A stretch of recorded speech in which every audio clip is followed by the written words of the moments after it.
Okay, you probably by now have heard of the California monolith, which was discovered shortly after the Utah monolith.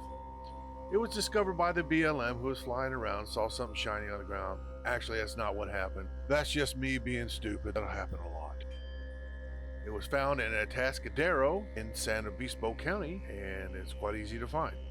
As you can see from footage provided by Fox 11 out of Los Angeles, the monolith can be seen right at the top of Pine Mountain along the trail. According to a witness identified as a Gary Lyons, the monolith was not present until the 2nd. Well, it quickly got the attention of the wrong people, and as everybody knows, a guy identified on Twitter as the Culture War Criminal, he and his buddies drove all the way down there and ripped it down in the dead of night and filmed it as well.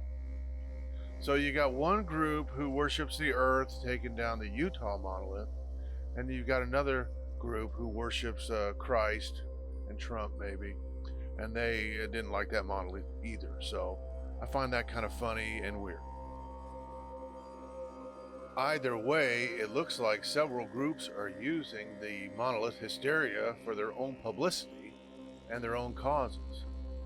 There's even monoliths popping up everywhere for one commercial venture or another, from Vegas to malls in Colorado to the Netherlands, where they found another mysterious one in the middle of nowhere. Now, according to the New York Post, the community identifying themselves as the most famous artist has apparently taken credit for all the monoliths. And when they comment about the Utah monolith, they say, we can't really comment about the original installation due to legal issues. And so they're also claiming that they're going to sell the monoliths for $45,000 a piece. And that's apparently the end of that story. Or was it?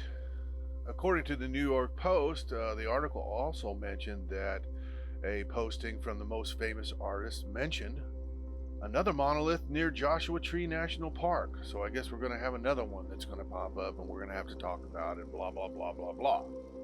Well, I got a few problems with this official story, and here's a few of those things. First off, a picture here showing a monolith that they apparently pulled out of mothballs to prove that they were the original creators. Well, it's got a pointed top. It doesn't have a flat top. As you know, from all the photos that were taken of the monolith in Utah, people stood on it and climbed ladders and whatnot. And there's a very famous photo of the last guy to see it with his light to the sky. Very iconic photo showing a flat top. Well, this one does not show that flat top. It's a very pointed top.